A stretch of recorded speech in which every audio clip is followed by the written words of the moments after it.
नमस्कार दर्शकों, मैं डॉक्टर विशाल रामपुरी। मैं एक board certified plastic cosmetic surgeon हूँ। I am a founder director of Siyasha centre for advanced cosmetic surgery, जो कि साकेत नगर भोपाल में सिचुएटेड है। मिथ्स काफ़ी चल रहे हैं, फैक्ट्स पे काफ़ी बात होती है। इतना इन्फॉर्मेशन है आज के ज़माने में सबके हाथों में, तब भी हम मिथ्स और फैक्ट्स पे हमेशा ही बात करते हैं। लोगों के पास इंफॉर्मेशन के साथ मिस इन्फॉर्मेशन भी ज़्यादा है। उसको प्रोसेस नहीं कर पाते कि इन्फॉर्मेशन है, मिस इन्फॉर्मेशन है, या क्या इन्फॉर्मेशन वो यूज़फुल है और क्या इन्फॉर्मेशन उनके लिए यूज़फुल नहीं है। तो ऐसे ही आज मैं चैट जीपीटी से बात कर रहा था। उनसे मैंने पूछा कि आपके क्या सवाल हैं ब्रेस्ट रिडक्शन सर्जरी के लिए, क्योंकि आम जनता तो पूछती हैं।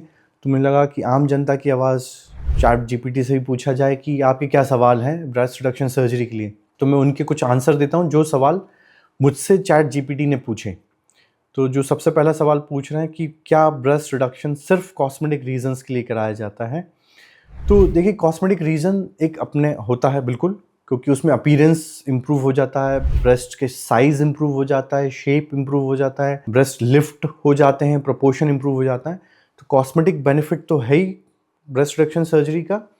इसका एक बहुत बड़ा बेनिफिट है कि अगर आपके क्रॉनिक बैक पेन्स हैं, नेक पेन्स हैं, उससे छुटकारा मिल जाता है। अंडर ब्रेस्ट सरफेस पे जो हाइजीन की इश्यूज़ हैं, उससे छुटकारा मिल जाता है। आपके सेंसेशंस इम्प्रूव हो जाते हैं। और कभी कभार जो बहुत फाइब्रस ब्रेस्ट टिश्यू है, उसको हम निकाल देते हैं।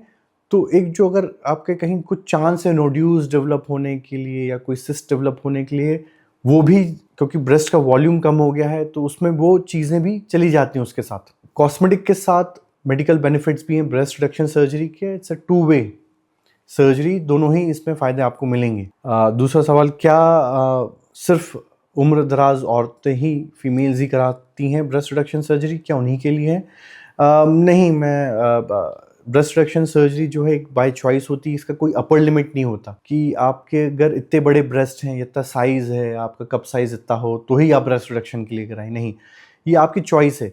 आपको लग रहा है कि आपके बॉडी पे आपका जो जिस प्रोपोर्शन की आप बॉडी साइज़ है, शेप है, उस पे आपके ब्रेस्ट जो है अननेचुरल दिख रहे हैं, बड़े दिख रहे हैं, आपको उनसे दिक्कत आ रही है, आपको उस चीज़ से उसको दिक्कत आ रही है, तो आप ब्रेस्ट रिडक्शन सर्जरी के लिए जा सकते हैं। सो क्या ब्रेस्ट रिडक्शन के बाद बहुत लार्ज और अगली स्कार्स आएंगे? तो देखिए, आजकल सर्जिकल टेक्निक्स बहुत इम्प्रूव हो गई हैं। स्कार मैनेजमेंट में बहुत फोकस होने लगा है। हम जो भी टेक्निक यूज़ करते हैं, हम जो स्कार्स को बहुत स्ट्रैटेजिकली प्लेस करते हैं, हम जो भी सूचर मटेरियल यूज़ करते हैं, या उससे हम बहुत अच्छा स्कार्स दे सकते हैं। स्कार्स ज़रूर आते हैं, लेकिन हम उसको ऐसे प्लेस करते हैं कि बहुत हिडन हो, वो विजिबल ना हो और समय के साथ इम्प्रूव हो। स्कार को इम्प्रूव करने के लिए नॉन सर्जिकल मेथड्स भी बहुत सारे अवेलेबल हैं हमारे सेंटर में। बहुत कुछ आ भी गया है, एडवांसमेंट्स आ रहा है स्कार इम्प्रूव करने के लिए। तो बहुत स्कार्स जो है is a least concern breast reduction के बाद। जो उनको रिलीफ मिलता है बॉडीली पेन से, अनवांटेड अटेंशन से, उसका बेनिफिट ज़्यादा है। क्या ब्रेस्ट रिडक्शन के बाद ब्रेस्ट जो है अननेचुरल दिखेंगे? नहीं, बिल्कुल नहीं। जैसे कि टेक्निक्स इम्प्रूव हो गए हैं, स्टैंडर्ड्स प्रोटोकॉल सब सेट हैं, मेजरमेंट्स होते हैं। जो भी ब्रेस्ट रिडक्शन सर्जरी होती है वो कस्टमाइज होती है क्लाइंट के बॉडी से, शेप, प्रोपोर्शन, उसकी चॉइस के अकॉर्डिंग। वो अपनी चॉइस ही बताता है कि उसको कैसे ब्रेस्ट का कितना साइज़ चाहिए, how she want her cup size to be reduced, how much. तो हम उसको कंट्रोल कर सकते हैं, कंट्रोल किया जा सकता है। तो मैं कहूँगा ब्रेस्ट रिडक्शन के बाद साइज़, जो शेप है, वो और नेचुरल और इम्प्रूव दिखने लगता है। लिफ्ट भी हो जाते हैं, प्रोपोर्शन रीस्टोर हो जाते हैं। तो ब्रेस्ट रिडक्शन के बाद ब्रेस्ट इम्प्रूव ही होते हैं, ख़राब नहीं होते। तो क्या आप ब्रेस्ट फीड करा सकते हैं ब्रेस्ट रिडक्शन सर्जरी के बाद? तो देखिए, डिपेंड करता है कि हम ब्रेस्ट रिडक्शन सर्जरी जो कर रहे हैं वो उसमें हम कितना टिश्यू निकाल रहे हैं, कौन सा मेथड हम यूज़ कर रहे हैं ब्रेस्ट रिडक्शन के लिए, और हम किस एरिया से ज़्यादा टिश्यू निकाल रहे हैं, हम क्या अचीव करना चाह रहे हैं। तो बहुत कुछ उस पर डिपेंड करता है। एंड लार्जली देखा जाए तो जो भी मॉडर्न सर्जिकल टेक्निक्स आ गए हैं, इवॉल्व हो गए हैं, उसमें we can preserve majority of nerves and ductal connection. Nerve sensation और डक्ट्स का कनेक्शन हम प्रिजर्व करके चलते हैं। क्या ब्रेस्ट रिडक्शन सर्जरी बहुत पेनफुल होती है? बिल्कुल भी नहीं। सरफेस सर्जरी होती है, पेन का बहुत ख्याल रखा जाता है, हम इंटरकॉस्टल नर्व ब्लॉक्स देते हैं और अच्छा पेन कवरेज देते हैं सर्जरी के बाद भी। और मैंने देखा है कि सर्जरी के बाद नेक्स्ट डे से ही पेशेंट मोबाइल हो जाता है और अपने रूटीनली काम करने लगता है। तो बहुत पेन की कंप्लेंट कभी किसी ने करी नहीं है, specially after breast reduction surgeries. Recovery में बहुत समय लगेगा, it will take months and years, ये सबसे बड़ा कंसर्न होता है। तो जो भी रिकवरी होती है वो टिश्यू रिकवरी होती है। रिकवरी का मतलब ये नहीं है कि आप होम बाउंड हैं, बेड बाउंड हैं, आपको बिस्तर पे ही रहना और घर के अंदर ही रहना है। अगले दिन से ही अपने सारे काम कर सकते हैं, घर के काम कर सकते हैं।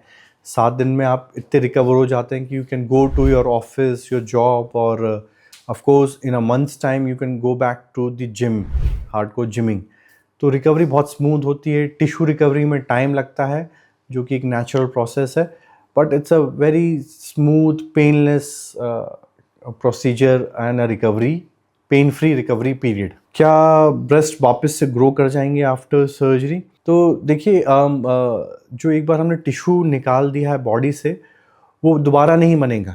ऑफ कोर्स अगर आप प्रेगनेंसी आ रहे हैं, वेट गेन कर रहे हैं, तो वहाँ डिपोजिशन होगा, हार्मोन के कारण जो टिश्यू है वो बड़ा हो सकता है, लेकिन जो एग्जिस्टिंग टिश्यू है वो ही उसके साइज़ में अंतर आएगा। कोई नया टिश्यू ग्रो कभी नहीं करेगा after surgically removed, after breast reduction surgery, जिसमें हम सर्जिकली ब्रेस्ट टिश्यूज़ को निकाल देते हैं। तो वो कभी आपके वो ऐसे शेप में कभी नहीं आएगा दोबारा से। क्या ये सिर्फ लार्ज ब्रेस्ट के लिए है ये सर्जरी, ब्रेस्ट रिडक्शन सर्जरी सिर्फ लार्ज ब्रेस्ट के लिए है क्या?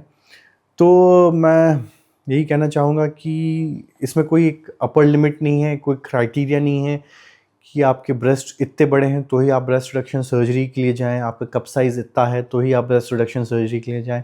ये आपकी चॉइस पे डिपेंड करता है।